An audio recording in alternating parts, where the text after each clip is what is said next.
Fala pessoal, tudo bem com vocês?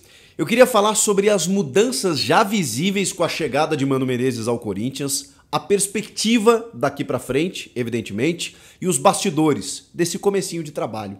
Vamos falar sobre isso? Chega mais, eu sou o Chico Garcia, inscreva-se no canal e vamos juntos!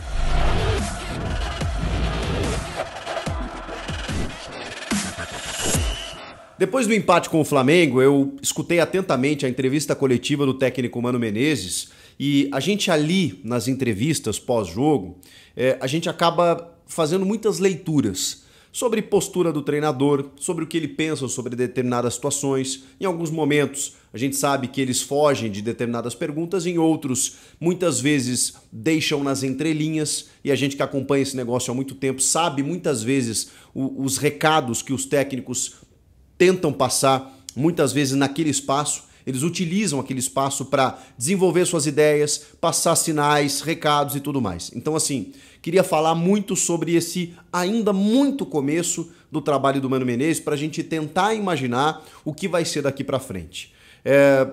Não queria fazer um comparativo, mas estou fazendo, evidentemente, esse vídeo minutos depois do anúncio do Tite pelo Flamengo e sei que o torcedor do Corinthians está, não digo machucado, mas está, enfim, alguns torcedores, ou a maior parte, tá machucado, tá magoado com o que aconteceu e, obviamente, tem que se voltar ao Mano Menezes, que também é um cara que tem uma história bacana no Corinthians, tem uma identificação e é com ele que o corintiano vai seguir daqui pra frente, né? A gente imagina que, não sei se ele vai cumprir o contrato até 25, mas que vai seguir no ano que vem. Ele foi contratado para fazer esse planejamento, mais ou menos parecido do que o Tite está fazendo no Flamengo. Eu só lembrei o Tite aqui porque pela relação, né, que o Tite tem com o Corinthians e que agora vai seguir em outro clube. E o corintiano tá vendo esse começo de trabalho do Mano e muitos torcedores não sabem o que esperar. Pois eu vou dizer para vocês, eu acompanhei muito o trabalho do Mano no Internacional, acompanhei evidentemente o trabalho do Mano em outras passagens que ele teve aqui no futebol brasileiro, no Cruzeiro, no Grêmio especificamente, né, onde ele fez um grande trabalho que fez com que ele fosse ao Corinthians, inclusive, em 2008. Mas aqui o objetivo não é falar da história do Mano, que todo mundo conhece. Primeiro eu queria dizer que a entrevista coletiva do Mano Menezes pós-jogo é um alívio na alma. Eu estava cansado, eu estava exausto de assistir o técnico Vanderlei Luxemburgo fazendo uma entrevista de negação. Era uma entrevista em que ele tentava fugir e não responder tudo o que lhe era perguntado. Era uma entrevista em que ele sempre enxergava uma pergunta como uma casca de banana para que ele pudesse escorregar. Ele sempre criava um inimigo e esse inimigo estava em quem ele fazia a pergunta. Então, assim, isso era chato. Mais do que chato, era inóspito. Você não tinha saída, você não tinha solução, você não sabia para onde ir, você não tinha respostas. E quando eu falo respostas, não é para que o técnico se entregue ou revele o seu trabalho, não é nada disso. É simplesmente tentar entender as suas escolhas, as suas medidas. E era difícil, era muito difícil. O trabalho não estava bom, o time estava sem padrão, mas cada vez que eu parava para ouvir a entrevista coletiva do Luxemburgo, eu pensava, caramba, poxa, a gente está tentando decifrar e isso muitas vezes ajuda o lado de cá a traduzir para o torcedor.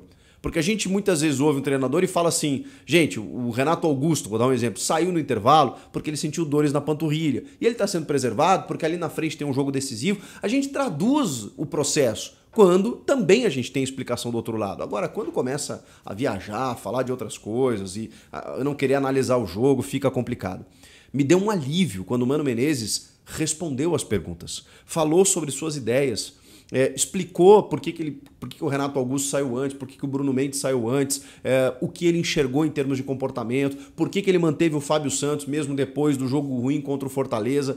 Cara, respostas.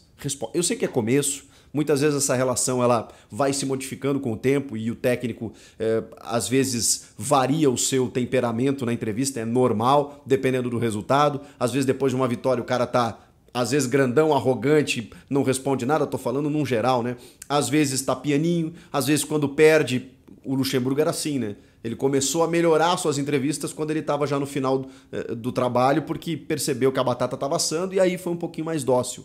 Enquanto ele estava numa fase boa, chegando em semifinais de competições, ele tinha uma outra postura. que a gente condena, evidentemente. Então, é começo de trabalho, mas me dá um alívio, porque o Mano respondeu.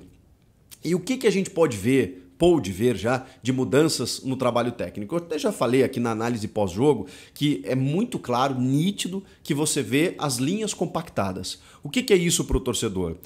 São aquelas linhas... Peraí. Até eu aproveitar aqui. São essas linhas aqui, em 2 linhas de 4, né, que o Mano trabalhou. Quando o Flamengo atacava, o Corinthians defendia assim. Com o Renato Augusto aqui um pouquinho mais colado no Yuri Alberto, mas também recompondo aqui para cercar. Evidentemente não é um jogador que tem menos intensidade. Aliás, o Mano falou sobre intensidade. Eu vou falar sobre isso também. Mas quando o Corinthians estava sem a bola, era isso aqui. Então fica mais difícil entrar. E a gente falou sobre isso. O gol do Flamengo surge de uma finalização de fora da área, também numa desorganização, de um desajuste tático quando o time perde a bola, que é algo a ser corrigido pelo Mano, e ele falou sobre isso, falou sobre o gol sofrido, você perde a bola. O que é uma organização tática? É quando os jogadores eles sabem o que fazer com a bola, mas sabem o que fazer sem a bola. Posicionamento. E aí tem a ver também o Mano citou detalhes tão específicos e minuciosos que tem a ver com o posicionamento do corpo do jogador quando ele vai receber um passe. Porque muitas vezes, o Vitor Pereira falava sobre isso, o lateral, quando ele recebe um passe, ele dependendo do enquadramento que ele tá, você sabe se ele vai tocar para frente ou se ele vai ser obrigado a devolver essa bola porque ele vai receber a marcação.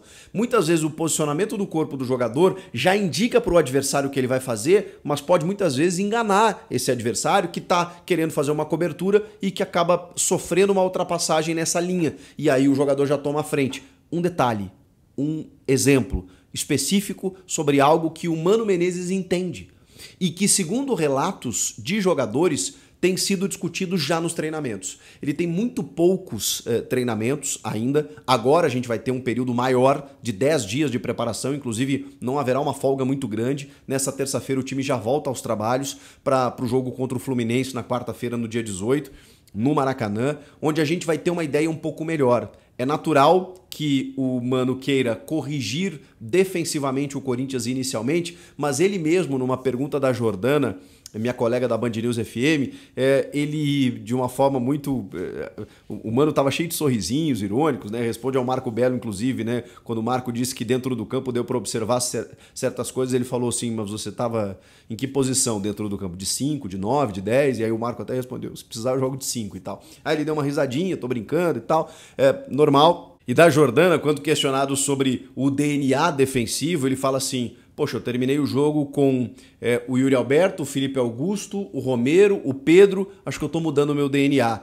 E aí ele explica que o futebol foi se modificando nos últimos anos, né? Que antigamente, não tão antigamente assim, você arrumava equipes defensivamente, saía no contra-ataque e conseguia facilmente buscar os seus resultados. Agora não. Agora você precisa propor o jogo na maioria das vezes, roubar a bola no campo ofensivo, você precisa ter essa chamada intensidade. E ele explicou também sobre intensidade. Por exemplo, um questionamento muito interessante sobre a intensidade necessária para o jogo de hoje, né, o futebol atual, com jogadores do quilate do Renato Augusto e do Matias Rojas, que não tem necessariamente na sua característica essa intensidade. E aí o Mano estabeleceu um conceito sobre intensidade. O que é ser intenso? Eles podem não ter aquela intensidade na velocidade dos movimentos, mas eles podem agregar ao time algo que outros jogadores mais intensos e velozes não podem, que é justamente a qualidade técnica deles. Se eles receberem a bola e souberem o que fazer com ela,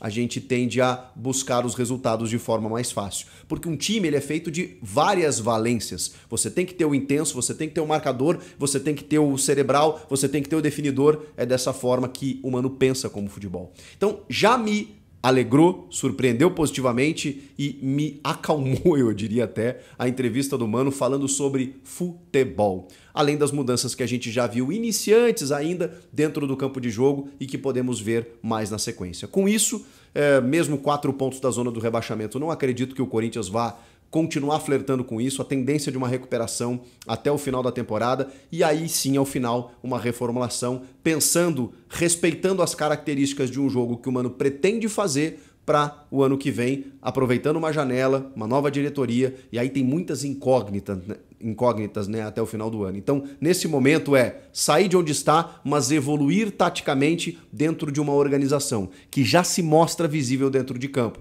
E a tendência é melhorar cada vez mais. Vocês gostaram do começo de trabalho do Mano? Comentem aqui, inscreva-se no canal e eu volto na próxima. Tchau!